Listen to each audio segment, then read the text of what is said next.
Com orgulho nós estamos aqui para anunciar a reapertura de 4 museus que está de auspício de Fundação Museu Urbano. Essa aqui é a Fundação, o Museu Histórico Urbano, Community Museum, Carnival Euphoria e também Industry Museum. No passado, a dona seu aporte no museu não aqui acaba. E agora que depois da pandemia, nós chegamos a um acordo para permitir nossa comunidade, como também nosso mundo turístico, para beneficiar de essa aqui. E gosta de lo qual nós está oferecer para meio de museu aqui.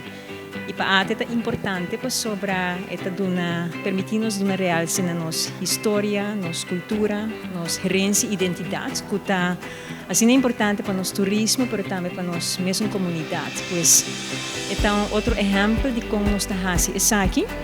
E assim também vou mencionar diferente outro exemplo de maneira como nós damos nosso aporte à cultura e história, entre outros para meio de nossa contribuição na Art Fair, de qual é de 6 edição da Guarda comemorar aqui, em setembro, mas também para pensar em aporte que a do nosso carnaval anualmente e também na diferentes celebrações nacionais, por exemplo, Dia de Batico, Dia de Himno e Bandeira, Dia de Rei, e também, sem dúvida, o Festival de Dande, por exemplo.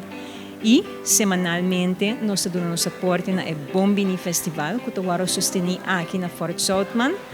E, por último, me quero mencionar também o Dia de Brasil, que é uma celebração completa e nós começamos a dar nosso aporte na ESEI também. Pois, assim, nós seguimos com nosso compromisso para arubar sua cultura e história e dar nosso granito, assim aqui para meio de fundo que o turismo está generando, invertindo esse kickback de nossa comunidade e também nossa história e cultura para benefício de nosso turismo também, entre outros.